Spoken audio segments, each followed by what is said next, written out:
Hello મિત્રો, કેમ છો? મજામાં? આજે આપણે બનાવવાનું છે રાજસ્થાની બાના હાથનું લીલી ડુંગળી અને સેવનું શાક. બહુ જ સરસ મજાનું.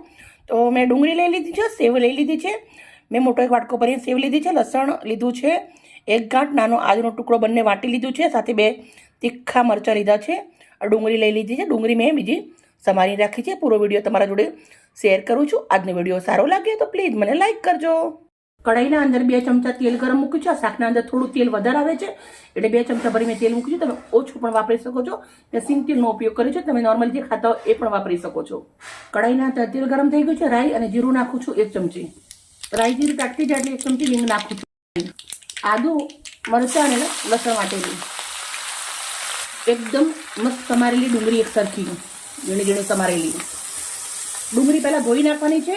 ધોયા પછી એકદમ કોરી કરી અને પછી આપણે આને સમારી દીધી છે.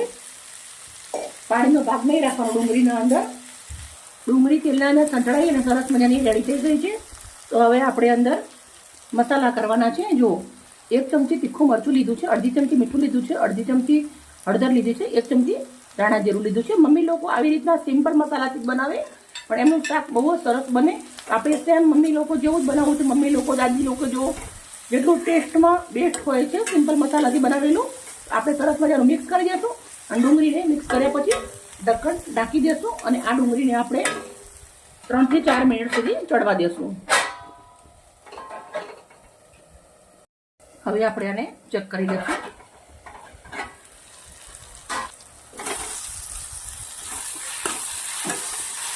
ડુંગળી સરસ ચડી ગઈ છે.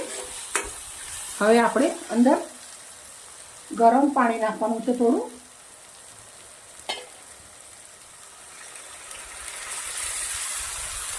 એક વાટકી જેટલું પાણી નાખ્યું છે. પાણી નાખ્યા પછી આપણે આને એક ઉકાળો આવી જવા દેશું. સરસ મજાનું આવું ઉકળવા માંડ્યું છે. હવે આપણે અંદર નાખી દેવાની છે સેવ આપણી. મેં તીખી રતલાવી સેવ આવી લીધી છે. તમને જે મસન પસંદ હોય એ લઈ શકો છો તમે.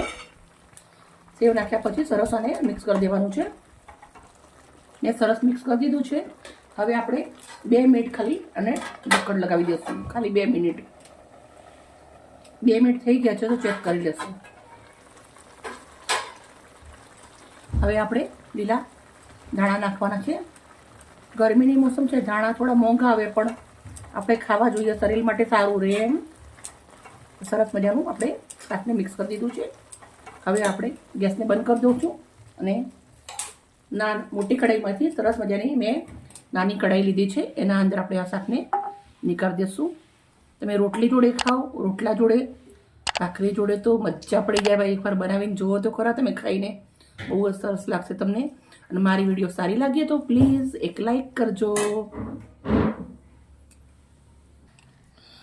શાક મેં લઈ લીધું છે. થોડી એવી તાજી લીલી ડુંગળી નાખું છું.